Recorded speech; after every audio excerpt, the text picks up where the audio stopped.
Subscribe करें हमारा YouTube channel BK math classes and press the bell icon, जिससे आपको आने वाली हर वीडियो का नोटिफिकेशन मिले सबसे पहले।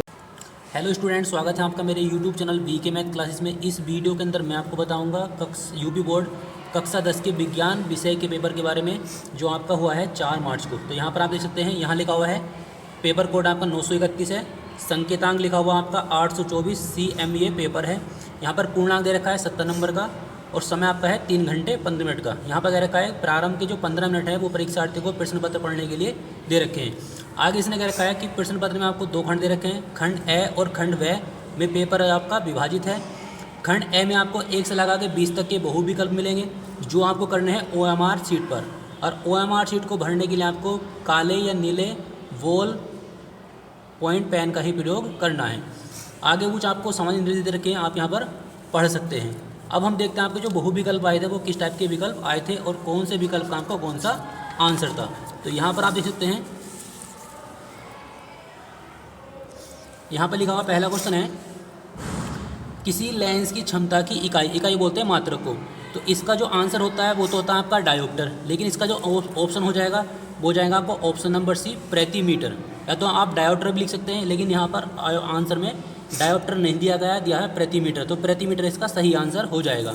अगला क्वेश्चन आपको क्या रखा है कि एक दर्पण द्वारा बना प्रतिबिंब आभासी, सीधा और वस्तु से बड़ा होता है, तो वो दर्पण कैसा होता है। तो वो जो आपका दर्पण हो जाएगा वो हो जाएगा आपका अवतल दर्पण।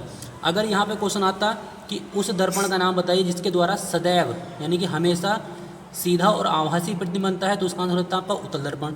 लेकिन इस क्वेश्चन का आंसर हो जाएगा आपका अवतल दर्पण। अगला क्वेश्चन आपको क्या रखा है, क्वेश्चन नंबर इसका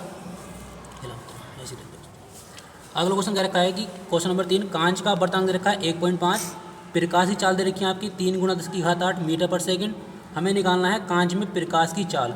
तो इसका जो आंसर हो जाएगा वो जाएगा आपका 2 × 10⁸ मीटर प्रति सेकंड। अगला क्वेश्चन आपको दे रखा है क्वेश्चन नंबर 4, आकाश का रंग नीला क्यों होता है। तो वो होता है आपका प्रकाश के प्रकीर्णन के कारण। ऑप्शन नंबर आपका 4 बिल्कुल सही हो जाएगा। अगला क्वेश्चन आपको क्या रखा है क्वेश्चन नंबर 5, यदि किसी निश्चित प्रतिरोध से होकर बहने वाली धारा को हम क्या कर दें, आधा कर दें, तो उसमें उत्पन्न ऊष्मा का मान कितना हो जाएगा। तो हो जाएगा आपका 1/4। इस वीडियो के अंदर मैं केवल आपको इनका जो बहु विकल्प है इनके आंसर बता रहा हूँ। इससे अगली वीडियो में आपको इसका फुल सॉल्यूशन करा दूंगा।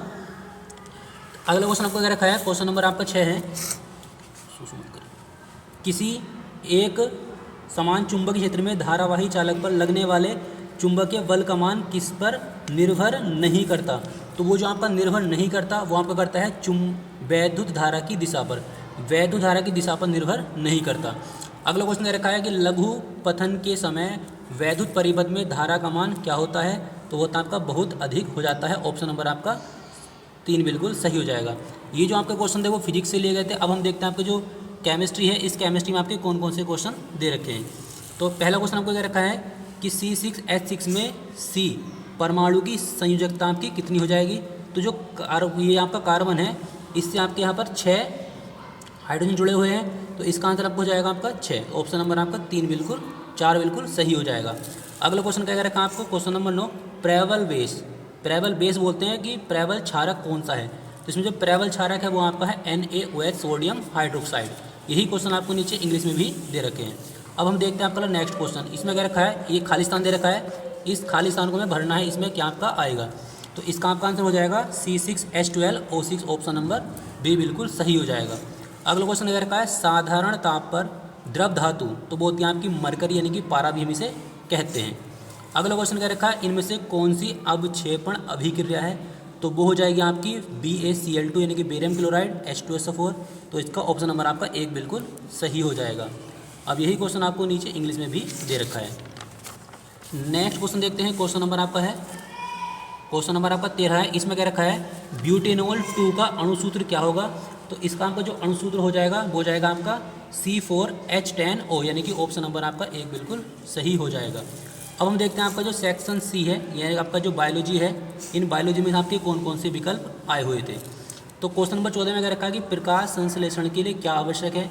तो प्रकाश संश्लेषण की क्रिया के लिए पौधों को कार्बन डाइऑक्साइड, जल, क्लोरोप्लास्ट और सूरज का प्रकाश, ये चारों चीज़ होनी आवश्यक है। और प्रकाश संश्लेषण की क्रिया के द्वारा ही पौधे अपना भोजन बनाते हैं।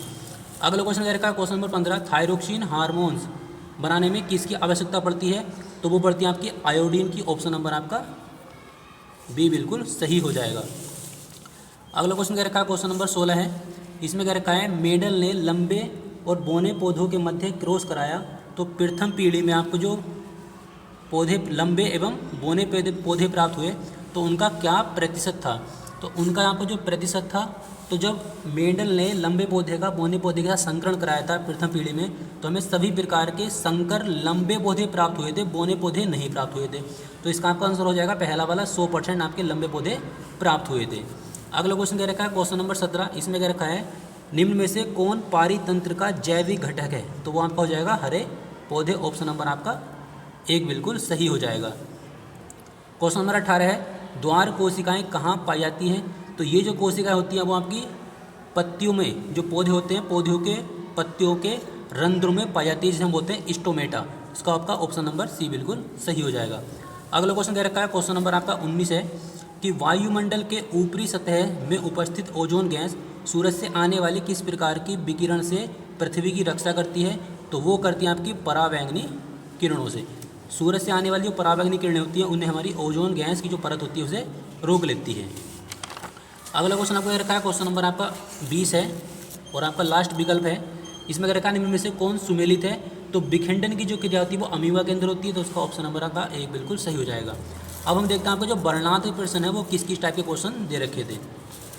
तो यहाँ पर कह रखा है आपका जो सेक्शन ए है ये आपका फिजिक्स से लिया गया है। इसमें कह रखा है निम्नांकित किरण की सहायता से आपको दूर दृष्टि दोष को समझाना है और इसे संशोधित करने के लिए हम कौन सा लेंस का प्रयोग करते हैं? तो दूर दृष्टि दोष के निवारण के लिए हम प्रयोग करते हैं उत्तल लेंस। ये क्वेश्चन आपका 2 नंबर का था। आगे आपको एक न्यूमेरिकल दे रखा था कि एक गोले दर्पण 16 सेमी फोकस दूरी पर रखी वस्तु का आभासी प्रतिबिंब दर्पण से 12 सेमी दूरी पर बनता है, तो प्रतिबिंब का आवर्धन और दर्पण का हमें प्रकार बताना है। तो 16 सेमी जो है वो आपका हो जाएगा यू का मान, और जो 12 सेमी है वो जाएगा आपका वी का मान। पहले हम एफ का मान निकाल लेंगे और फिर दर्पण का मान प्राप्त कर लेंगे। अगला क्वेश्चन कह रखा है आपको क्वेश्चन नंबर 2 का पहला है, उत्तल लेंस से किसी वस्तु के आभासी आवर्धित प्रतिबिंब बनाने के लिए नामांकित किरण आरेख हमें बनाना है।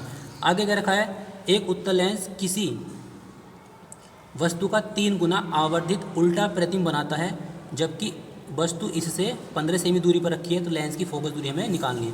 अभी जो 3 गुना है ये तो हो जाएगा आपका एम का मान, और जो वस्तु की दूरी हो जाएगा आपका यू का मान, तो हमें एफ का मान यहाँ पर निकाल लेंगे। आगे यही क्वेश्चन आपको इंग्लिश में दे रखे हैं, आप यहाँ पर देख सकते हैं, यहाँ पे इंग्लिश में क्वेश्चन दे रखे हैं। फिर आपको एक लॉन्ग क्वेश्चन दे रखा है 2 नंबर में। ये जो आपका न्यूमेरिकल है इसमें हमें निकालना है कि जो आपका एमीटर लगा हुआ जिसमें हम धारा नापते हैं उसमें धारा प्रवाहित कितनी होगी। तो पहले हम क्या करेंगे, इन दोनों को श्रेणी क्रम में जोड़ लेंगे। श्रेणी क्रम में जोड़ने के बाद जो हमारा मान निकल कर आएगा उसके साथ हम ले लेंगे इस वाले को समांतर क्रम में, फिर इसके साथ इसे ले लेंगे श्रेणी क्रम में। इस प्रकार हम तुल्य प्रतिरोध ज्ञात कर लेंगे, उसके बाद हम यहाँ से धारा का मान निकाल लेंगे। आगे इसने क्या रखा है, वैद्युत बल्बों के तंतुओं के निर्माण में टंगिस्टन का ही प्रयोग हम क्यों करते हैं। देखो टंगिस्टन का प्रयोग हम इसलिए करते हैं क्योंकि उसका जो गलनांक होता है वो उच्च होता है।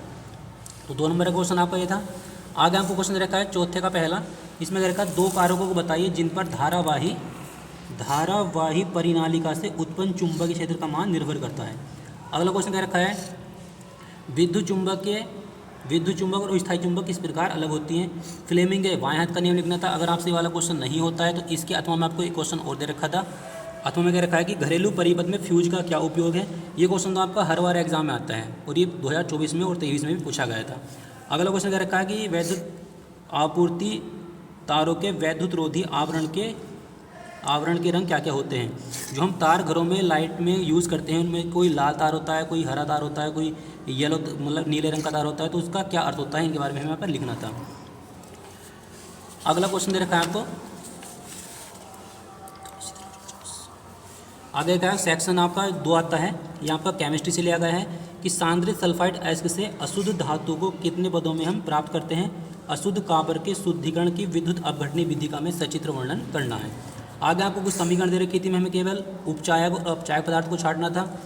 यहाँ फिर क्या रखा कि शुद्ध जल का पीएच मान लिखना था। शुद्ध जल का पीएच मान आपको पता है 7 होता है। आगे आपको क्वेश्चन दे रखे हैं, इन पर हमें इनके उपयोग लिखने थे कि प्लास्टर ऑफ पेरिस, विरंजक चूर्ण, सोडियम बाइकार्बोनेट। फिर आगे आपको कुछ समीकरण दे रखी है कि क्या होता है, केवल हमें रासायनिक समीकरण देनी थी कि एथेनॉल की क्रिया हम क्या करा रहे हैं, क्रिप्टोन क्रोमाइड से कराते हैं तो आपका सल्फ्यूरिक H2SO4 के साथ गर्म करते हैं तो उसका क्या होता है। तो इस प्रकार के आपको समीकरण बनानी थी। इसका कंप्लीट सॉल्यूशन मैं आपको अगली वीडियो में करा दूंगा। आगे दे रखा है अथवा में इसके क्या होता है, केवल रासायनिक समीकरण दीजिए। ये आपके इस टाइप के क्वेश्चन दे रखे थे। आगे दे रखा है साबुन के निर्मलीकरण की प्रक्रिया को समझाइए। अब आता है आपका बायोलॉजी। आपकी जो बायोलॉजी है उनमें से कौन कौन से क्वेश्चन आए थे वहाँ पर हम देख लेते हैं। इसमें पहला क्वेश्चन दे रखा था कि आहार श्रृंखला, जो खाद्य श्रृंखला होती है उसको हमें यहाँ पर समझाना था, और ये क्वेश्चन आपका क्या है, दो नंबर के हैं। फिर क्या रखा, मानव में वृद्धि हार्मोन्स क्या होते हैं।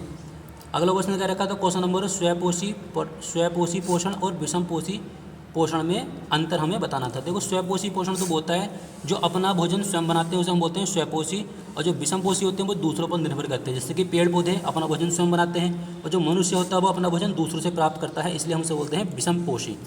आगे अगर आपको क्वेश्चन नंबर 10 निम्नलिखित पर हमें संक्षिप्त टिप्पणी लिखनी थी। एक तो आपका है प्रतिवर्ती क्रिया और एक आपका लसीका। अगला क्वेश्चन आपको क्या रखा है, क्वेश्चन नंबर 11। इसमें क्या रखा, मानव के उत्सर्जन तंत्र की संरचना एवं कार्यविधि का में वर्णन करना है। इसके नीचे आपको दे रखा है अथवा में पादपों में परिवहन का वर्णन करना और इसके महत्व को समझाइए। तो इस वीडियो के अंदर मैंने आपको बताया आपका जो पेपर हुआ है 4 मार्च के दिन यूपी बोर्ड हाई स्कूल का, तो उसमें किस किस प्रकार का पेपर आया था और कौन से क्वेश्चन का आपका कौन सा आंसर है। तो आई होप कि आपको वीडियो काफ़ी अच्छी लगी होगी, और वीडियो अच्छी लगी तो वीडियो को लाइक करें, शेयर करें और मेरे चैनल को सब्सक्राइब करें।